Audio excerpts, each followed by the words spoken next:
बिस्मिल्लाहिर्रहमानिर्रहीम। अस्सलाम वालेकुम ख़ातिन हज़रात, मैं हूं आपका जुनैद सलीम और आप देख रहे हैं देशमुख जुनैद के साथ। शो में मेरा साथ देने के लिए मौजूद हैं मारूफ कमेडियन नसीम विक्की, हमारी को होस्ट सुहाना सयाल। नाज़रीन, हमारी आज की मेहमान एक ऐसी डॉक्टर हैं जो जदीद मेडिकल को कुदरती खूबसूरती के साथ बैलेंस करके आपके हुस्न को चार चांद लगा देती हैं। मारूफ डर्मेटोलॉजिस्ट डॉक्टर किंजा आफ्ताब। नाज़रीन, डॉक्टर किंजा साहबा की तरफ हम बाद में चलेंगे, पहले आपको लिए चलते हैं वहीद खान लाला की तरफ, जो इस वक्त बने बैठे हैं आपके दिलों की धड़कन, क्रिकेट किंग बाबर आजम। बाबर साहब, सबसे पहले तो आपको बहुत बहुत मुबारक हो कि आपने एक सब्र आजमा दौर के बाद बिल आखिर फॉर्म वापस हासिल कर ली है, सेंचुरी खड़का दी सीधी। मैं ऐसे बैठ जाऊंगा। क्यों? इस तरह बंदा कप्तान कप्तान फील होता है। आप कप्तान नहीं है, फिर भी पूरी पाकिस्तानी कौम आपको कप्तान ही समझती है। और मुझे आज भी याद है जब मैंने सेंचुरी मारी थी, आपने मुझे टिप्स दी थी। वो तो मैंने मजाक में पोस्ट की थी।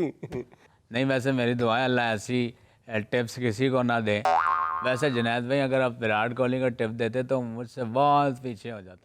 अच्छा, वैसे टिप से याद आया, आपने क्या क्या रवीना टंडन को भी आपने टिप दी थी ना। टिप बरसा पान। बहरहाल इन बातों के बावजूद बहुत शुक्रिया। मैं हालांकि कई शो में जाता नहीं, लेकिन मैं देशमुख है। आपकी बड़ी मोहब्बत, असल में पूरी कौम आपसे मोहब्बत करती है और बड़ी फरमाइश थी कि जी बाबर आजम को अपने शो में बुलाएं। पूरी कौम की मोहब्बत एक साइड पे, जुनैद साहब की आपके साथ मोहब्बत एक साइड पे है। नहीं, ये भी बता दूं, मैं तहे दिल से शुक्रिया अदा करता हूँ। ये जो मोहब्बत अगर कौम मुझसे कर रही है तो ये मैंने मोहब्बत करवाई है, और मोहब्बत आपको पता है इतनी आसानी से कोई नहीं देता। अच्छा, आपने जो कहा है कि सीधी सेंचुरी खड़का दी, तो सीधी सेंचुरी नहीं खड़काई, मैंने बड़ी मेहनत की है। मैंने लेग शॉट मारा, पुल मारा, drive cover, length, overview, distribution, definition shot, beautification, तो मैंने हर तरह से शॉट खेली है। वैसे आपने मेरी सेंचुरी का वैगन व्हील का साइकिल व्हील बना दिया, हालांकि वो ट्रेंड क्रूजर का व्हील था। मतलब हर तरह से भरा भरा हुआ था। इस तरह नहीं होता, सीधी नहीं होती, मेहनत की है, मेहनत करके हम यहाँ तक पहुँचे। ऐसे चाहिए। पूरी कौम आपकी मेहनत की तारीफ करती है। देखें, इतने लंबे 2-2.5 साल से आप कुछ नहीं कर पा रहे थे। अच्छा, इस दौरान आप शादी कर लेते? इसका क्या जवाब दूँ, मैं आउट ऑफ फॉर्म था। आउट ऑफ फॉर्म था ना क्रिकेट से, तो शादी कर लेते। नहीं, फॉर्म जो मेरा है ना उससे बाहर था। आउट ऑफ फॉर्म हाउस थे आप। हाँ, वैसे जुनैद साहब, आपको एक बात बताऊं? बताएं। हूँ हाँ तो करें। विक्की भाई, जुनैद साहब तो हूँ हाँ नहीं करें, आप ही कोई चूँ चाँ कर दें। हाँ जी, चाँ चाँ। जुनैद भाई, आप शादी की बात कर रहे हैं, मैं आपको सही बात बताऊं कि अगर बंदा आउट ऑफ फॉर्म हो ना, तो आप यकीन करें कि क्या हो गया, क्या हो गया? यकीन करें कि पुरानी बचपन की मोहब्बत होती है ना, वो लड़की भी कह देती है यार माँ बाप कह रहे हैं इस्तिखारा ठीक नहीं आया। I agree.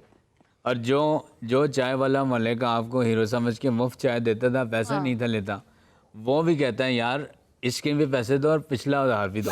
ओए होए होए। तो बंदा जब आउट ऑफ फॉर्म होता है, आप यकीन नहीं करेंगे, सब्जी वाला धनिया नहीं देता फ्री में, वो तो मुफ्त आता है ना। नहीं, लेकिन अल्हम्दुलिल्लाह आप पूरी कौम आपके साथ खुश है इस बात पे कि आप फॉर्म में वापस आ गए। अल्लाह करे ये फॉर्म आपकी बरकरार रहे। नहीं, खुदा का वास्ता आप मेरी साइड बिल्कुल ना लें, आपको कोई ज़रूरत नहीं है, क्योंकि मैंने देखा है। सुहाना जी, आपको नहीं पता, ये जिस कप्तान से भी प्यार करते हैं उसका पैड़ा वक्त आ जाता है। 2.5 साल बाहर रहा हूँ मैं। और सबसे बड़ी मिसाल मैं आपको बताऊँ, इन्होंने जिनको प्यार किया था कप्तान को, आप कुछ और समझ नहीं है। कैप्टन सफदर की बात करूँ, देखें वो सियासत से गायब है जब से इन्होंने प्यार किया। इन्होंने तो एक दफा ये कहा था कि कैप्टन के सिगरेट बहुत अच्छे होते हैं, आज तक नहीं किधर डबी लबी होगी। अच्छा, आप मुझे ये बताएं, जब लोग आपकी और हानिया आमिर की तस्वीरें लेके आपको ट्रोल करते हैं तो आपको कैसा लगता है? पहली बात तो ये मुझे शर्म आ रही है। शर्म नहीं, आपको तो बहुत बड़ा डकार आ गया था। आपकी गाड़ी स्टार्ट हो गई थी। ये बात जो इन्होंने की है ये बड़ी शर्म का मकाम है, किसी के साथ किसी का नाम नहीं जोड़ते हैं। अच्छा चलो हानिया वाली बात करो ना, तुझसे आप हानिया बन गए। वैसे हानिया की लाइफ में कोई और है, मैं भी कोई और था। और इसमें हर्ज भी क्या अगर वो आपको कहते जटा हानिया। चले छोड़े जाती बातें, नहीं, क्रिकेट से जुनैद- तो क्रिकेट के बारे में बात होनी चाहिए ना। जुनैद भाई थोड़ी सी और हानिया के बारे में बात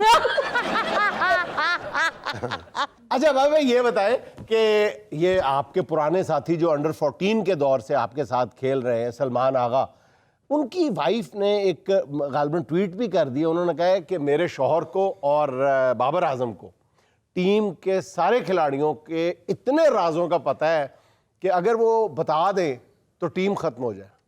वो कौन से राज है, हमारे साथ तो शेयर करें। यार जितने लोग हमें देख रहे हैं पहले टीवी बंद करें।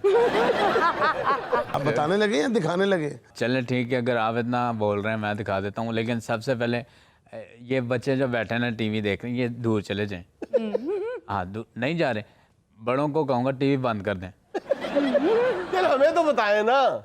चलें जी, फिर मैं जुनैद भाई बिस्मिल्लाह करता हूँ। मैं राज़ों से पर्दा उठा रहा हूँ, लेकिन मैं अखलाकियात का ये तकाज़ा है जो हमने सीखा है कि राज़ों पे पर्दा डालना चाहिए, नहीं उठाना चाहिए। लेकिन मैं इसलिए नाम नहीं लूँगा। पहला जो बंदा है हाँ, लंबा कद है अच्छा। और गोरा चिट्टा है, चेहरा ऐसे है जैसे आटा गूंद के किसी ने यूँ किया हो।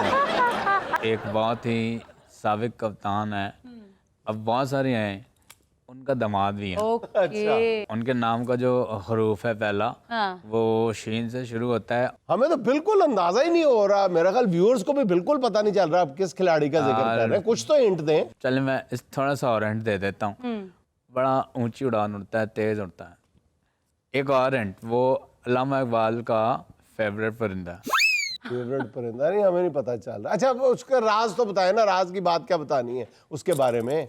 वो बंदा जब हमारे साथ होता था वो रात को उठ के फ्रिज में से चीज़ें सफा चाट कर जाता था। और उसको जब हम पकड़ लेते थे तो कहता है यार मुझे नींद में चलने की आदत है। मैंने कहा जब तू उठा था उस दिन तू बाथरूम में जाके साबुन क्यों नहीं खा गया, तब क्या हुआ, तुझे तेरी नींद नहीं टूट रही थी? फिर वो लाजवाब हो गया। फिर वो कहता है मैं ना अपने ससुर को बताऊंगा। फिर उसने वही किया, उसने अपने ससुर को बता दिया और मुझे टीम से निकलवा दिया। और दूसरा राज ये है, हारिस रऊफ को आकिब भाई ने बोला था यार रोजाना 25 अंडे खाने हैं, लेकिन ये नहीं था बताया कि खाने किसके हैं। फिर कभी कछू कुमे के खा रहा है, कभी शुतुरमुर्ग के खा रहा है, कभी नहीं सांप के नहीं खाए। उधार के खाएं। ये आपको कैसे पता विकी भाई? ऐसे मैंने तुक्का लगाया था आपके साथ मैच आपका जवाब ठीक हुआ, यहाँ कूलर है नहीं यार। तो वो अंडे में तमीज़ नहीं करता। देखें अंडा मैं भी जब खाता हूँ ना पहले देख लेता हूँ किसका अंडा है। और इन 2-2.5 सालों में मैंने 2 काम किए हैं। क्या क्या? एक मैंने इंग्लिश सीखी है, एक मैंने कंप्यूटर कोर्स कर लिया। हाँ। मैंने जुगते सीखने की भी कोशिश की लेकिन मैं नाकाम हूँ, लेकिन थोड़ी बहुत मुझे आती हैं। मैं अभी आपको भी जुगत मार सकता हूँ। बारे जुनैद साहब आप ऐसे हैं जैसे डिफेंस दा मस्त होंदा। अच्छा विकी साहब को भी करो जुगत। नहीं आगे से जवाब दे देंगे। मैं ये रिस्क नहीं ले सकता। अच्छा कंप्यूटर का जो मैंने काम सीखा, हाँ, वो हाँ, कंप्यूटर कोर्स करने की आपको क्या जरूरत पेश आ गई थी? मुझे क्या पता था कि मैंने फॉर्म में वापस आ जाना है। मैंने तो इस वजह से सोच के किया था यार चलो अगर यहाँ मामला ख़राब होता है तो मैं कोई छोटी मोटी नौकरी कर लूँगा। और आपको पता है जुनैद भाई मेरे कज़न भी आउट ऑफ फॉर्म हुए थे, वो आज तक टीम में नहीं आए। वो तो क्वाली नाइट में बहुत बिजी है मैं। अच्छा सारी बातें छोड़े, आप हमें ये बताएं कि अपनी शादी के चावल कब खिला रहे हैं? जैसे डेले घुमा रहे हैं ना, ऐसे बात नहीं घुमानी। ओह गॉड, ये शादी के सवाल ख़त्म क्यों नहीं हो रहे? मुश्किल भी है लेकिन मज़ा भी आ रहा है। वैसे आप जैसी लड़की ना शादी के खाने पे जर्दे के ऊपर आइसक्रीम डाल के खाती हैं आप? मैं नहीं खाती। अच्छा जब कैश नहीं ना हुई तो फिर उन्होंने कंफर्म किया खाती हैं। देखें विक्की भाई मैदान कोई भी हो आपने थोड़ा बहुत तो खेलना होता। बहरहाल क्रिकेट बहुत मुश्किल हो गई है और क्रिकेट तो हम लोग खेला करते थे, हमने आसान की भी थी। अब मैं फिर इंशाल्लाह अब देखें मैं दोबारा से इस कौम की उम्मीदों में पूरा उतरूंगा। तो अब आप सईद अनवर का रिकॉर्ड तोड़ने की तैयारी कर रहे हैं? नहीं, कैसी बात आप कर रहे हैं। मैं सईद अनवर साहब नहीं, वो उस्ताद वाले लोग हैं, उस्ताद लोग हैं और बड़े सीनियर हैं। हमने उनसे बहुत कुछ सीखा है देख देख के। आप उनका रिकॉर्ड तोड़ने का बोल रहे हैं, उनका रिकॉर्ड मैं तोड़ूंगा। तोड़ना भी चाहिए आपको, आप भी बाबर आजम हैं पूरे मुल्क में तूती बोलता है आज पूरी भी। दुनिया में। अच्छा वैसे विकी भाई, ये मैंने नोट किया है, तूती बोलता क्यों है, बोलती क्यों नहीं है? असल में जो तूती है ना, ये उसके ना घर वाले उसके ऊपर ना बड़ी सख्ती करते हैं। ऑटोग्राफ में बाद में दूंगा आप लोगों को, लेकिन उन्होंने तो पूछा ही नहीं। ये समझ रहे हैं मैं अभी भी आउट ऑफ फॉर्म हूँ। खैर मैं नकली भी हूँ ना, वो तो असली वाले की क्या बात है। Real Babar are hero. अच्छा बाबर, गाना तो सुनाए आप। करा मैं नजारा जदों दी तस्वीर दा पैंदा है भुलैखा मैनू सोहणे ससी हीर दा। करा मैं नजारा टन टन टन जदों दी तस्वीर दा। नाज़रीन, यहाँ मुझे लेना एक छोटा सा वक्फा, हमारे साथ रहिएगा।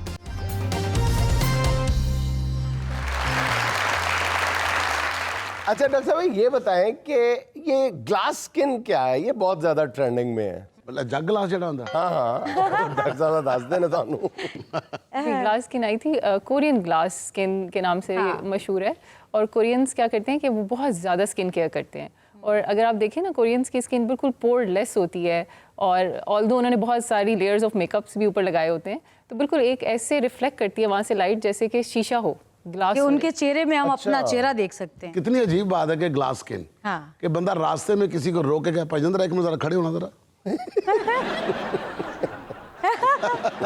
ये वाला एंगल मुझे नहीं पता था, लेकिन आपने मुझे बहुत एनलाइटन कर दिया है कि ये भी हम आइडिया भी देते हैं, आपको पता है ना। हाँ। अच्छा तो क्या बता रही थी आप? ग्लास स्किन एक जर्नी है, एक सफ़र है जिस पे आप निकलते हैं।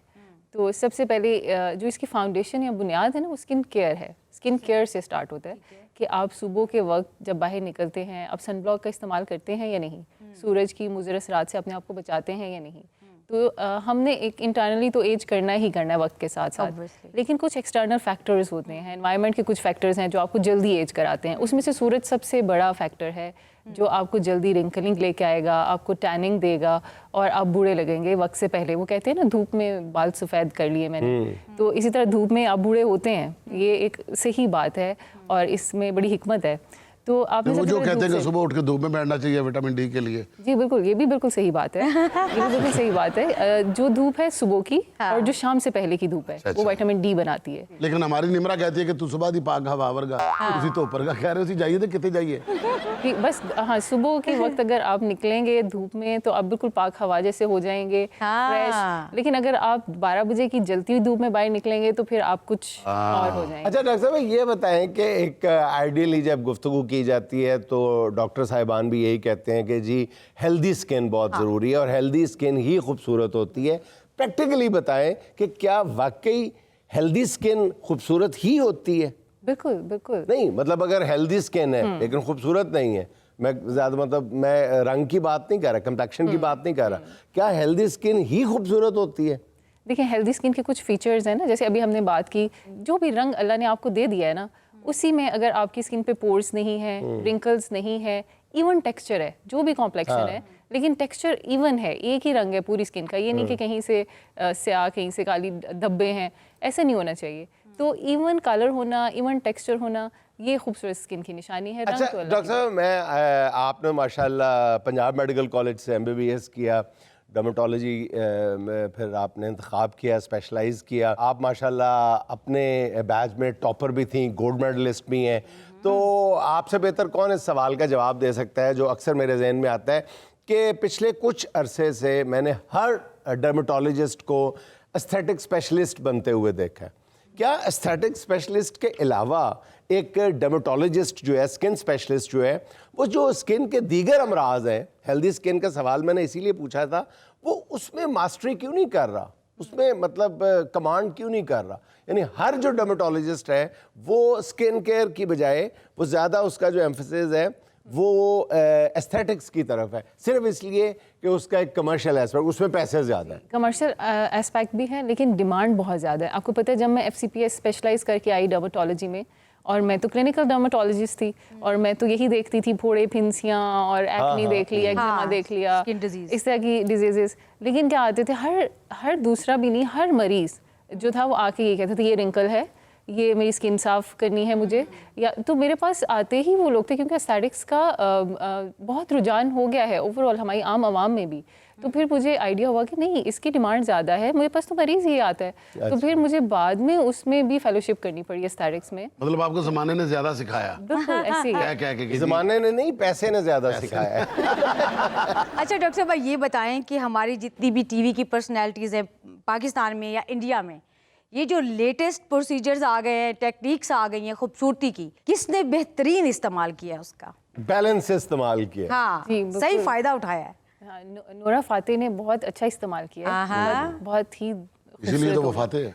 बिल्कुल फातेह है, हो गई है। कि पाकिस्तान में भी हमारे सेलिब्रिटीज कुछ ना कुछ कराते रहते हैं। मतलब आप उनको देख के कह नहीं सकते, जैसे सबा कमर के बड़े सटल फिलर्स हैं, आई लव देम। इसके अलावा महविश हयात के भी फिलर्स बड़े सटल हैं, थोड़े से हैं, हल्के से हैं, प्यारे लगते हैं। यानी आमिर के लिप फिलर बहुत अच्छा हुआ है, और कहीं कहीं उन्होंने अंडर आई, चीक्स पे हल्का सा फिलर कराया हुआ है। बड़ा अच्छा लगता है, बड़ा नेचुरल लगता है, अच्छा लगता है। अच्छा, आपके कहने का मतलब है कि जिन लोगों ने बैलेंस में रह के, इतदाल में रह के प्रोसीजर्स करवाए हैं, उनको सूट किया है, और जिन लोगों ने मतलब ओवर हो गई हैं, जिन्होंने ज़्यादा ही मतलब पैसे लुटा दिए हैं, वो बुरी लगी है। हाँ, बेदरेक किसने इस्तेमाल लेकिन किया वो भी बता दें। ऐसे का भी बता देंगे जिसने ज्यादा ही कर दिया। हाँ। ओके, घर वालों ने भी कहा यार ज्यादा ही करते हैं। एंडल आता था। मुझे लगता है सुष्मिता ने बहुत ज़्यादा फिलर करा लिए हैं। Okay, yes। और इसी तरह ऐश्वर्या के भी फिलर्स बहुत नज़र आते हैं अब। तो वो पिलो फेस हो गया, ये दोनों पिलो फेस। हम जब उन्होंने बाल्टियां भर भर के फिलिंग करवाई है। तो हम इसको पिलो फेस कहते हैं। ये फिलर का साइड इफेक्ट होता है कि जब आप बार बार फिलर कराते हैं कि एक रिंकल ना आए फेस के ऊपर, और बजाय कि कुछ और एंटी एजिंग ट्रीटमेंट्स लें, फिलर कराते रहें, तो फिर ये इस तरह से नज़र आते हैं। अच्छा डॉक्टर साहब, ये एस्थेटिक्स में आपके पास कितना मार्जिन होता है एक चेहरे को ट्रांसफॉर्म करने का? जी, डिपेंड करता है कि टारगेट्स क्या हैं। अगर कोई 60-70 साल का इंसान मुझे आके कहे कि हमें 20 साल का बना दो, हाँ। तो ये हम नहीं कर सकते बिल्कुल। हमारे पास आवर ग्लास नहीं है कि उसे रिटर्न करेंगे और आप पहले जैसे हो जाएंगे। लेकिन यस, 5 से 10 साल हम निकाल सकते हैं फेस के अंदर से। तो खवातीन तो पहले ही 20 साल अपनी उम्र कम बताती हैं, तो उनका क्या करेंगी आप? 60 साल की औरत आके कहती है जी मैं 40 की हूँ, 40 की हूँ, 10 तो 40 में से और 10 कम करके 30 करेंगी या 60 में से 30 करेंगी? नहीं, हम 60 में से 10 कम कर लेते हैं, और बाकी उनका 20 जो है ना, वो मेकअप कम कर देता है। अच्छा। वो फिर बैलेंस हो जाता है। अच्छा डॉक्टर साहब, हमने सुना है कि ये लेज़र लाइपो जो है, ये एक मैजिक की तरह है कि आप जहाँ पे लगाते हैं आप फैट्स निकाल लेते हैं। क्या ये इतना ही कन्वीनियंट है? लेजर लाइपोसक्शन ने इसको इतना आसान कर दिया कि जागते हुए होता है, क्लिनिक बेस्ड प्रोसीजर। सही। पेशेंट जाग रहा होता है, मुझसे बातें कर रहा होता हाँ। है, और हम उनकी चिन में हल्का सा ऐसे एक समझें कि चावल के दाने के बराबर कट होता है, जिसमें से लेजर फाइबर जाता है। उससे पहले हमने वो एरिया सुन किया होता है, और उसमें से लेजर जाता है, वो सारा फैट मेल्ट करता है, स्किन टाइट करता है, और उसी सुराख से हम फिर वो सक आउट कर लेते हैं। इट टेक्स 30 to 45 मिनट्स, और आपका पूरा फेस चेंज हो जाता है। अच्छा डॉक्टर साहब, ये तो चलें समझ आ गई कि आप उसकी स्किन पे छोटा सा कट लगाती हैं, लेकिन उसकी जेब पर कितना बड़ा कट लगाती हैं, ये भी जरा बता दें वो please। कट तो कट। ये जेब पे डिपेंड करता है, जेब कितनी बड़ी है। जी, तो अब बारी है सुहाना का सवाल मेहमान से। इसमें डॉक्टर साहब हम आपको 4 ऑप्शंस देंगे, एक आपने सेलेक्ट करनी है। सवाल ये है, अगर कोई मरीज कहे डॉक्टर मैं बूढ़ी नहीं लगना चाहती, तो आपका मशवरा क्या होगा? मशवरे भी हम ही देने वाले हैं। ऑप्शन नंबर 1, खुद से बड़ी उम्र की बहू ले आएं। ऑप्शन नंबर 2, बहू से लकड़ियों वाले चूल्हे पर कुकिंग करवाएं। लकड़ी वाला चूल्हा कहाँ से आएगा? आजकल तो मिलेगा ही। बहू का बेड़ा गर्क कर दें, बहू आप का बेड़ा। ठीक होना। सही है। ऑप्शन नंबर 3, बहू को पाबंद करें कि वो आपको सिस बोला करे। ऑप्शन नंबर 4, घर में हर जगह अपनी जवानी की तस्वीरें लगा दें। इसमें से कुछ काम नहीं करेगा, डायरेक्ट मेरे क्लिनिक आ जाएं। अच्छा डॉक्टर साहब, ये जो वाइटनिंग इंजेक्शन और ड्रिप्स का बहुत रुझान है, लोग धड़ाधड़ लगवा रहे हैं, इसके क्या फ़ायदे हैं, क्या नुकसान है? ये आई थी, ये ग्लूटाथायोन होता है बेसिकली, हाँ। आईवी ग्लूटाथायोन होता है, और ये कीमोथेरेपी की मेडिसिन थी, कैंसर के पेशेंट्स को लगा करती थी।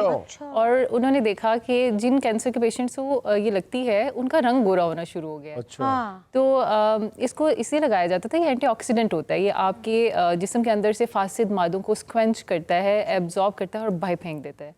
तो उन्होंने देखा कि जैसे ही वो फ्री रेडिकल्स रिमूव होते हैं तो आपकी स्किन बेहतर होना शुरू हो जाती है, आपके बाल अच्छे होना शुरू हो जाते हैं। तो वहाँ से ये स्टैटिक्स वालों ने और स्किन वालों ने पकड़ लिया और ने कहा जी आए हम आपको गोरे करते हैं। लेकिन इसमें हिच ये है कि सबको इक्वल रिजल्ट्स नहीं आते, ठीक है, और हमें मुसलसल ग्लूटाथायोन के आईवी ड्रिप्स के ऊपर रहना पड़ता है और तभी आप गोरे रहेंगे। जहाँ आप छोड़ेंगे आप वापस जाना शुरू कर देंगे। तीसरी बड़ी बात यह है कि ग्लूटाथायोन की बहुत हैवी डोज है जो आप डायरेक्ट अपनी खून की नालियों के अंदर लगवा रहे हैं। तो मुझे ये लगता है कि आपने वे करना है ना रिस्क एंड बेनिफिट्स को। बिल्कुल। तो ये बहुत बड़ा रिस्क है जो आप ले रहे हैं, क्योंकि इतनी हाई डोज आपके लिवर ने क्लियर करनी है या आपकी किडनीज ने क्लियर करनी है, तो आप उनके ऊपर बहुत बोझ डाल रहे हैं। अगर वो शट डाउन हो गए तो फिर क्या करेंगे आप? तो इसलिए आपने अपने रिस्क एंड बेनिफिट्स को वे करना है कि आया खूबसूरती या ब्राइटनिंग या वाइटनिंग के लिए गुर्दे और लीवर की कीमत दी जा सकती है या नहीं। बहुत अच्छे, वेरी जबरदस्त, कितना क्लियर आंसर दिया। अच्छा, आपने बताया कि आपके हस्बैंड जो है वो बैरिएट्रिक सर्जन है, तो मुझे ये बताया घर में लड़ाई होती है दोनों की लेके कि इसकी सर्जरी होगी या इसके ऊपर प्रोसीजर्स होंगे? जी बिल्कुल, बहुत होती है, बहुत होती है, क्योंकि मैं कहती हूँ कि नहीं इनको पहले लाइपोसक्शन की ज़रूरत है, वो कहते हैं नहीं ये इसने दोबारा वेट गेन कर लेना है, इसको सर्जरी कराने दो, इसको तो इस तरह तो चलता फिर है। मरीज तंग आके कहता यार इन्हां दी ते लड़ाई नहीं मुकनी, मैं परले डॉक्टर को चलना है। तो विनर कौन होता है? ये हमने वो जो प्रिंसिपल्स जिन पे हम काम करते हैं कि BMI इतना होगा तो सर्जरी होगी, इतना सा मोटा है तो फिर लाइपोसक्शन होगी, हम एंड पे वही डिसाइड करता है, या पेशेंट की अपनी डिसीजन के मैंने ये कराना है, ये डिसाइड करता है। नाज़रीन, यहाँ मुझे लेनी एक छोटी सी कमर्शियल ब्रेक, हमारे साथ रहिए।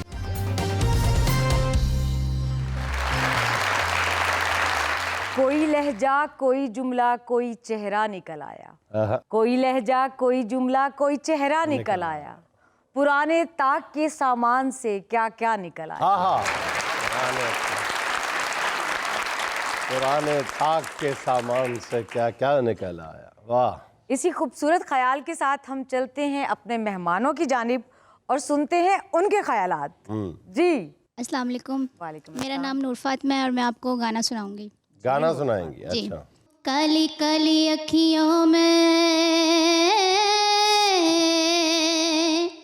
काली काली अखियों में याद भर आवे, जीते जी कोई ना कैसे मर जावे, हो यार ना बिछड़े किसी दा प्यार ना बिछड़े, सुना है रब दिलों में बसे, दिल जदों फिर टूटे, जग ये सारा हंसे, कोई मसलहत ही होवे, रांझा रांझा कर दी नाते और भला की कर दी, बस रांझा रांझा कर दी।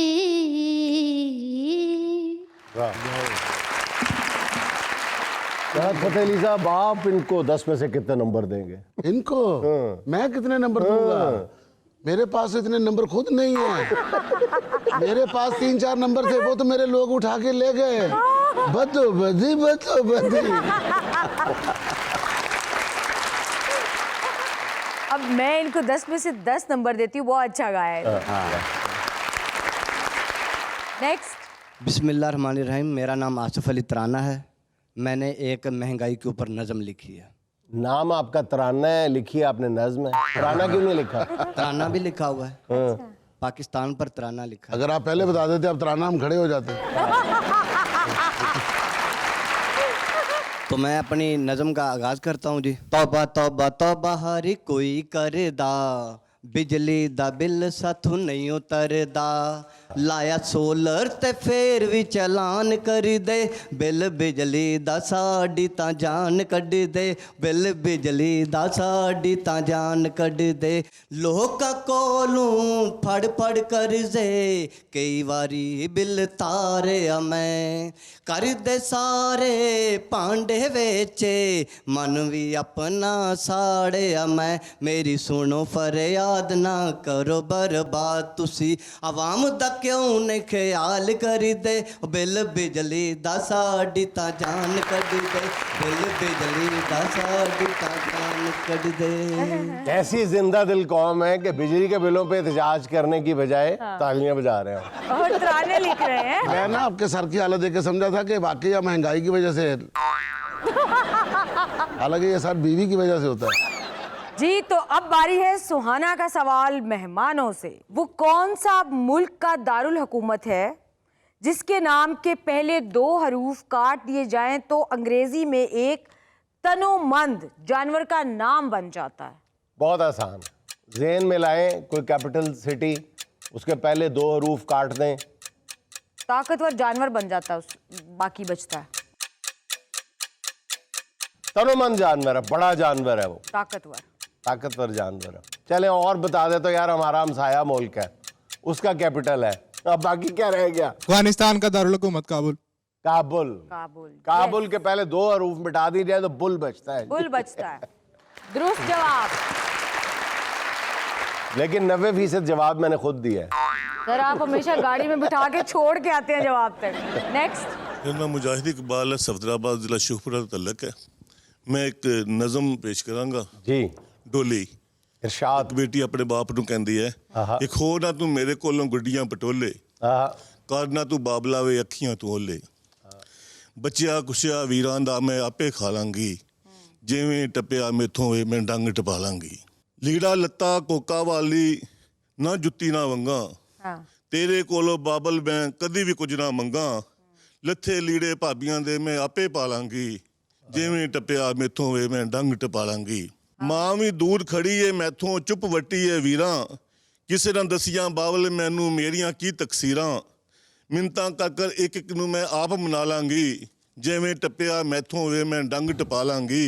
पता मैनू तकदीर दे हथों होयो तू मजबूर, अच्छा हुन हवाले रब दे रब नू जो मंजूर, आखा मन मुजाहिद दा तेरी पग बचा लांगी, जिवें टप्पिया मैथों वे मैं डंग टपा लांगी, जिवें टप्पिया मैथों वे मैं डंग टपा लांगी। बहुत अच्छा, बहुत शुक्र जी।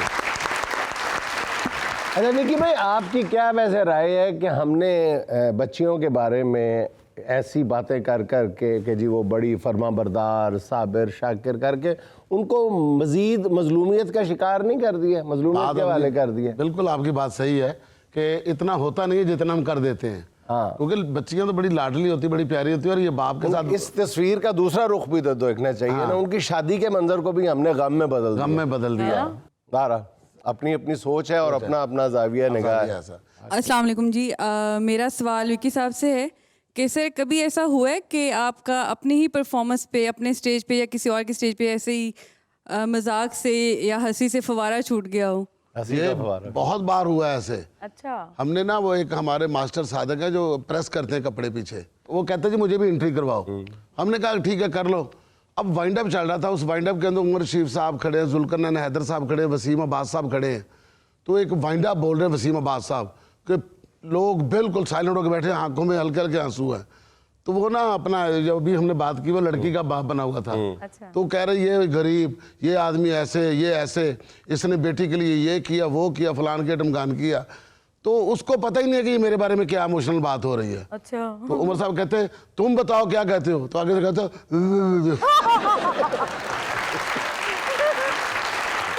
लिटरली वसीम अब्बास साहब जमीन पर लेट गए।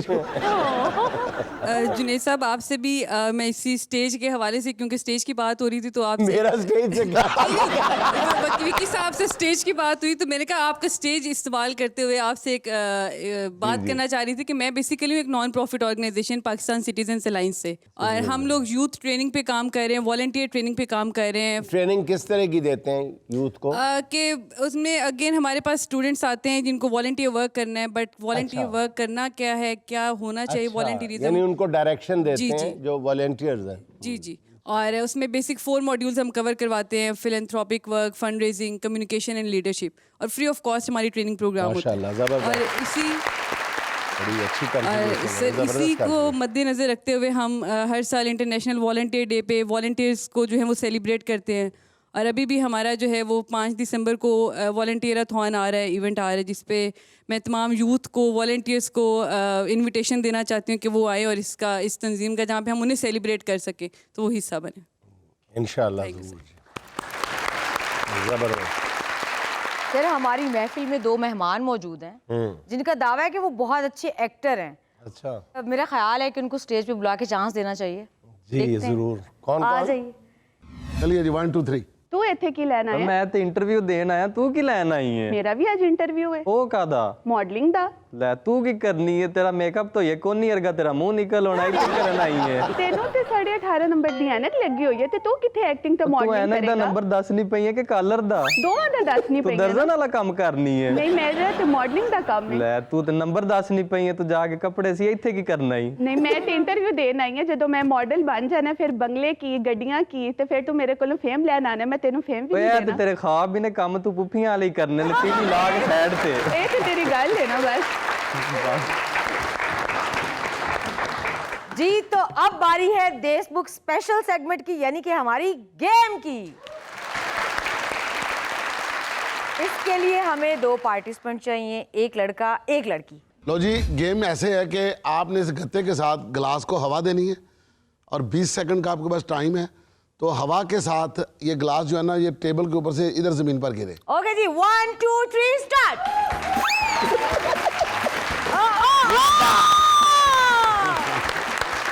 Well done.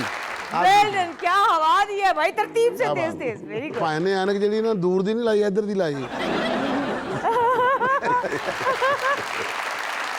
नाज़रीन, एक छोटा सा वक्फा, हमें यकीन है आप हमारे साथ रहेंगे।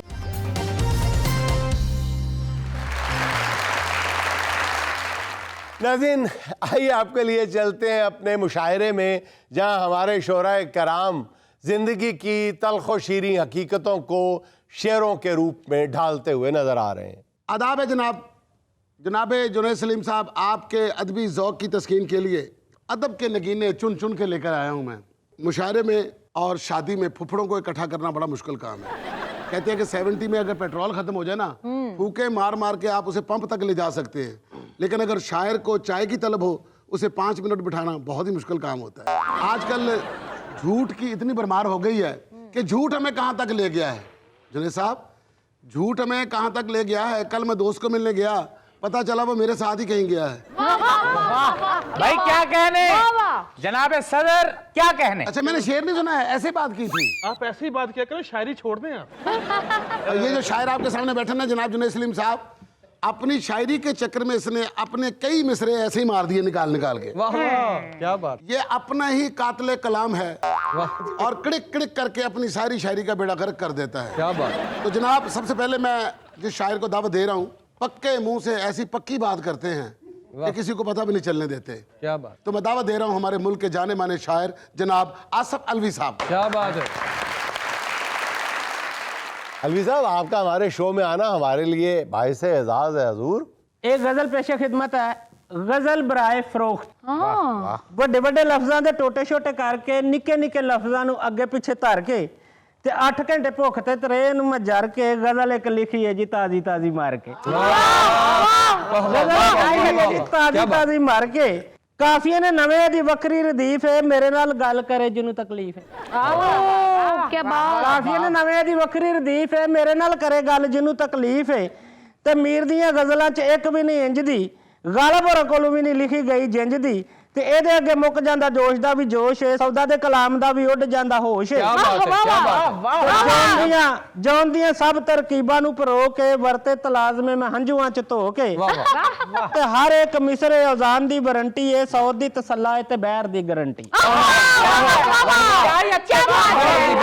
ਬਹਿਰ ਦੀ ਗਾਰੰਟੀ ਹੈ ਤੇ ਮੇਰਾ ਹੀ ਕਲਾਮ ਮੇਰੇ ਕੋਲ ਬਹਿ ਕੇ ਪੜ੍ਹਿਓ, ਸਾਹਮਣੇ ਬਿਠਾ ਕੇ ਸਦਾਰਤਾਂ ਵੀ ਕਰਿਓ। ਮੇਰਾ ਹੀ ਕਲਾਮ ਮੇਰੇ ਕੋਲ ਬਹਿ ਕੇ ਪੜ੍ਹਿਓ, ਸਾਹਮਣੇ ਬਿਠਾ ਕੇ ਸਦਾਰਤਾਂ ਵੀ ਕਰਿਓ ਤੇ ਨੋਟ ਕਰੋ ਫੋਨ ਰਹੇਗੀ ਗੱਲ ਦੂਆ ਅੰਦਰ ਆ 0334882815 0334882815। वाह अलवी साहब आप तो छा गए। तो जनाब जुनैद सलीम साहब, अब मैं जिस शायर को दावत दे रहा हूँ, हमारे बहुत ही अच्छे शायर हैं शहजाद खान पीके साहब, ना खा के ना पी के सिर्फ भूखे आए हैं आज। आ जाइए सदर साहब इजाजत है। इरशाद सदर मैं लगा इत्थे सर कोई इजाजत लेनी, उन्होंने सिर्फ सुनाना, बल्कि इस भाई ने सिर्फ सुनानियां ने। समझो सामने सस बैठी है। कबूल करने जी, कबूल करने। साहिब सदर कि कुछ हो जांदन पागल शौहर, कई बेचारे जेल हो जांदन। कुछ हो जांदन पागल शौहर, कई बेचारे जेल हो जांदन। कईयां नू ऐसा चढ़ जांदा तां कुछ अंदरों वेल हो जांदन। जदों उन्हां नू खिचना पैंदा है इन्ना वजन जो बेगम दा कि ओ साइकिल पीछे बह जाए ओदे कुत्ते फेल हो जांदे। लगता है सारा मुशायरा मेरे खिलाफ ही हो रहा है। अब मैं दावत दे रहा हूँ जनाब हमारे एक ऐसे शायर जिन्होंने अपनी जुल्फों के जरिए अपना मुशायरा बर्बाद किया। वाह वाह वाह वाह वाह। जो तीसरे नंबर पे बैठे हुए हैं हमारे बहुत ही प्यारे शायर जनाब जमशेद बुर्शवी साहब। ओहो वाह वाह वाह वाह। क्या भयानक नाम है इनका। जनाबे आली वकार इधर बैठा हूँ। यहाँ है, माजरत माजरत। चंद पंखड़ियां आपकी समातों की नजर वाह वाह मैं लगा हूं करने। इरशाद। कि कहना न कोई काम कि मैं हड हराम हूँ, करने दो बस आराम। मैं हद हराम हूँ। क्या बात है, क्या बात है मुंशी साहब, क्या कहते हैं। भाई माँ बाप को मुझसे थी उम्मीदें बड़ी बड़ी, माँ बाप को थी मुझसे उम्मीदें बड़ी बड़ी। तुसी नहर च चुभी मारी तो टोपी अंदर रह गई जी। माजरत माजरत जोश में हो जाता ये है। शायर ना ज्यादातर नहर पे जाके शायरी करते हैं, टुब्बी मार के बाहर आके दूसरा मिसरा कहते हैं। सदरे मुजाहिरा और मुजाहरा नहीं हो मुशायरा, क्यों मैंने 9 मई अंदर कराना है। माँ बाप को मुझसे थी उम्मीदें बड़ी बड़ी, उनको दिया पैगाम कि मैं हड मान लेने वाले को बहादुर कहते हैं। भाई बिजनेस के बड़े आइडियाज हैं पास मेरे। सर हड हरामों के पास सिर्फ आइडियाज ही होते हैं। मेरी बहन मुझे आइडिया था तुम इस तरह की बात करोगी। बिजनेस के बड़े आइडियाज पास है मेरे, बस हो गया नाकाम मैं हड हराम हूँ अपने तमाम सालों से। सालों मतलब आपकी जो बेगम है हमारी भाभी उनके भाई, अपने तमाम सालों से कहा करो तुम क्या पैसों का इंतजाम कि मैं हड हराम हूँ। वापसी का रास्ता पता है ना आपको। जनाब सदर वो लंबा पड़ रहा था, यहाँ से गुजर जाओ, ये कंटेनर हटा दीजिए जरा। कहिए तो 4 कंधे भिजवा दे। हाँ। भाई तौबा है तौबा है। तो जी जुनैद सलीम साहब 2 लाइनें आपके लिए, फिर इजाजत चाहूंगा। इरशाद। क्या बात है, वाह वाह क्या बात है, क्या बात है। ये 1 लाइन, ये दूसरी लाइन। ये क्या किया। मुझे इजाजत दी। वाह वाह क्या बात है, क्या बात है। आप अपने खूबसूरत कलाम से हमें महरूम ना करें। आपको कलाम बाद में सुनाऊंगा जी। अब मैं दावत दे रहा हूँ जनाब। हेलो भाईजान, ਤੁਹਾਡਾ ਨਾਂ ਕੀ है। अहले जुबान से तमीज से बात करते हैं, ये तरीका है पूछने का। यार ये तो मुंह लगती चंगी है जी। आप पूछें भैया आपका इसमें ग्रामी क्या है। आपका इसमें ग्रामी बंदा नचीज को मकसूद फनीर कहते हैं। क्या अच्छा मकसूद फनीर तो ठीक है, तेन बंदा कौन कहता। तुसी इधर आ। मैंने कहा भी था तमीज से बुलाई। आप इधर आके पढ़। जुनैद सलीम साहब मैं आपसे मुखातिब हूँ, मेरे लिए सदर महफिल आप हैं क्योंकि मैं इनको गैर आईनी सदर मानता हूं। इरशाद। उधरों जा जाके दरवाजे खलो के पढ़ जा। नहीं पायन मैं बगाने सदर दी सदार च करी मुशायरा पढ़े ही नहीं। खुदा दी कसम सारे शायर बोल। लड़ाई छोड़ें, आप अपना कलाम सुनाएं सरकार। ਅਦਬ 'ਚ ਆਰਟੀਕਲ 6 ਲੱਗਦੀ, ਇਹਨਾਂ ਨੂੰ 7 ਵਾਰੀ ਫਾਂਸੀ ਹੋਣੀ ਸੀ। इरशाद इरशाद ਸਜਣਾ ਮੈਂ ਗਮਾਂ ਦੇ ਅਜ਼ਾਬ ਵਿੱਚ ਰਹਿਣਾ ਵਾਂ। ਓਏ ਹੋਏ ਉਹ ਤਾਂ ਕਹਿੰਦਾ ਸੀ ਮੈਂ ਸਮਨਾਬਾਦ ਰਹਿਣਾ। ਸਜਣਾ ਮੈਂ ਗਮਾਂ ਦੇ ਅਜ਼ਾਬ ਵਿੱਚ ਰਹਿਣਾ ਵਾਂ, ਵਾਹ ਉਧਾਰ ਇਹਨਾਂ ਦੇਣਾ ਇਹ ਨਕਾਬ ਵਿੱਚ ਰਹਿਣਾ।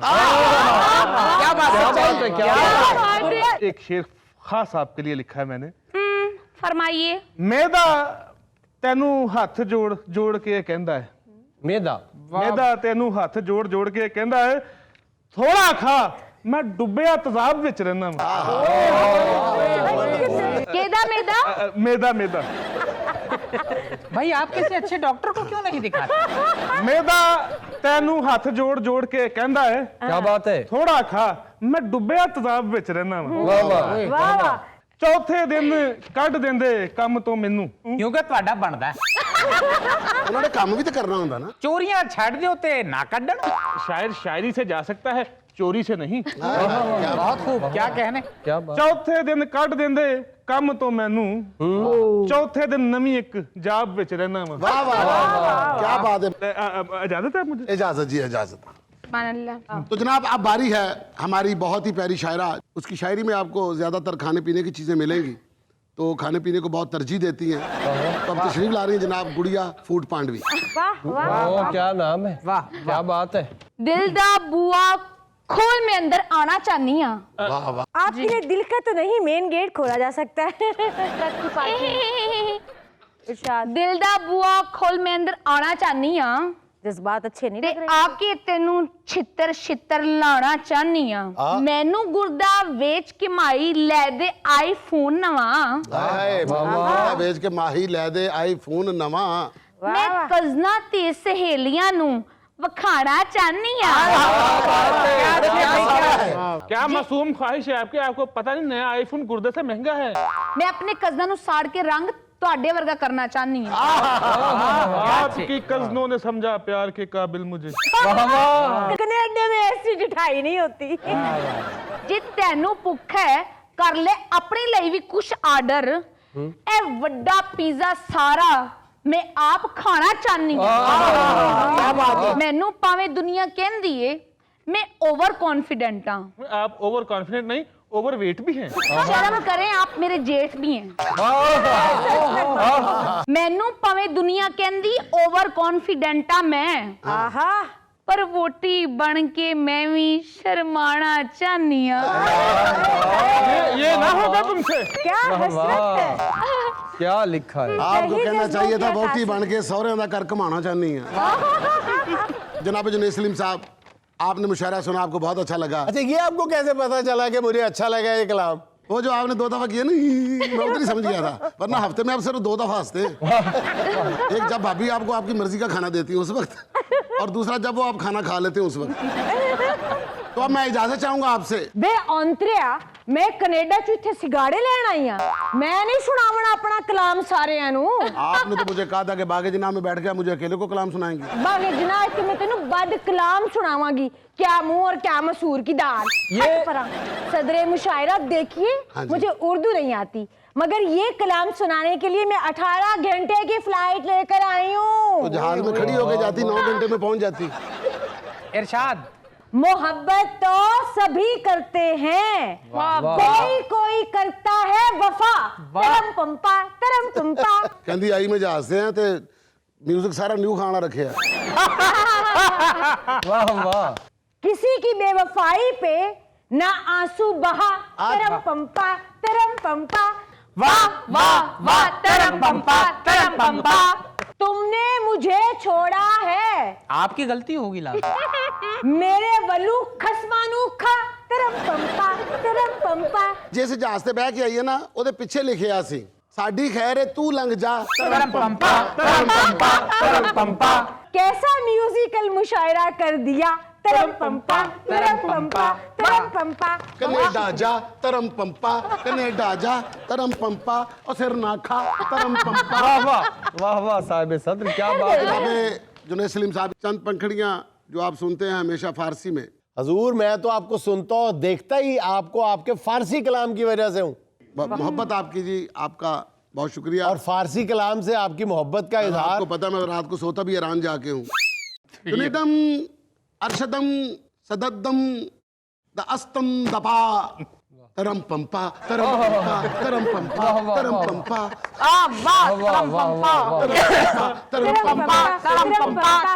पंपा गुलाबी शाम है तरम करम्बा। नाज़रीन, ये था आज का देशमुख को चलते चलते आज की छोटी सी बात ये कि मदद का वक्त हो तो मदद कीजिए, वाज मत कीजिए, क्योंकि डूबते को सबसे पहले बचाया जाता है, उसको तैरना नहीं सिखाया जाता। नाज़रीन, खुश रहें, खुश रखें। आपसे मुलाकात होगी इंशाअल्लाह अगले हफ्ते। अल्लाह हाफ़िज़।